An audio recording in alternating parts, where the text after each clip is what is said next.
Assalamualaikum warahmatullahi wabarakatuh. Perkenalkan, nama saya Deliaris Makeup Tri dari Fakultas Usuluddin Dakwah Prodi Komunikasi dan Penyiaran Islam.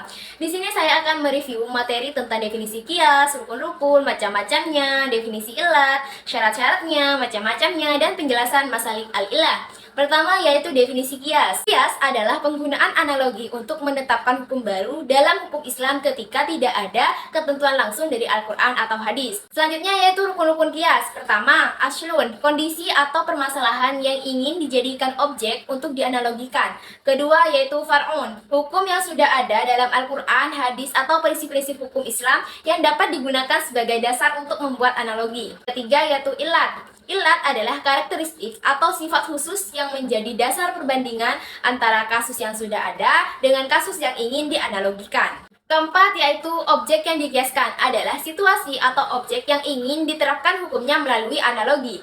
Kelima yaitu hukum yang ditetapkan adalah hukum baru yang ditetapkan berdasarkan analogi tersebut. Macam-macam kias yaitu 1. Kias jali dilakukan ketika ada kesamaan antara hukum yang sudah ada dalam Al-Quran atau hadis dengan situasi yang ingin diatur. Kesamaan tersebut jelas dan langsung. Kedua yaitu kias khofi dilakukan ketika kesamaan antara hukum yang sudah ada dengan situasi yang ingin diatur tidak begitu jelas, tetapi bisa disimpulkan dari prinsip-prinsip yang terkandung dalam sumber-sumber hukum Islam. Selanjutnya yaitu definisi ilat. Ilat adalah kriteria atau alasan yang menjadi dasar untuk menerapkan suatu hukum dalam konteks kias dalam hukum Islam. Selanjutnya yaitu syarat-syarat ilat. 1. Kesamaan esensial harus menunjukkan kesamaan esensial antara kasus yang sudah diatur dan kasus yang ingin dianalogikan. Kedua yaitu kemantapan, harus cukup mantap dan jelas untuk digunakan sebagai dasar dalam membuat analogi hukum. Ketiga yaitu relevansi, harus relevan dalam hukum yang ingin diterapkan dalam kasus yang ingin dianalogikan. Keempat yaitu ketetapan, harus sesuai dengan prinsip-prinsip hukum Islam dan tidak bertentangan dengan nilai-nilai agama atau keadilan. Selanjutnya yaitu macam-macam ilat. 1. Ilat ar-as merupakan karakteristik formal yang menjadi dasar untuk membuat analogi seperti waktu, tempat, atau kondisi tertentu. Kedua yaitu ilat ar-uf berdasarkan kebiasaan atau praktik yang umum di masyarakat yang relevan dengan hukum yang ingin diterapkan. 3.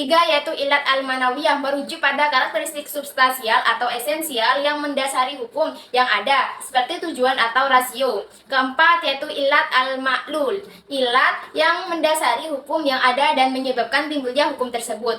Terakhir yaitu masalik al-ilah. Masalik al-ilah adalah cara-cara untuk menemukan atau mengidentifikasi ilah dalam suatu hukum atau peraturan dalam ilmu usul fikih. Ini melibatkan analisis mendalam terhadap hukum yang sudah ada, pertimbangan terhadap konteks histori, sosial, dan lingkungan yang relevan, serta mempraktikkan prinsip-prinsip hukum Islam. Dengan menggunakan metode ini, para ahli usul fikih berusaha untuk memahami dan menetapkan ilah dengan akurat agar kias yang dihasilkan sesuai dengan prinsip-prinsip hukum Islam. Sekian review dari saya. Wassalamualaikum warahmatullahi wabarakatuh.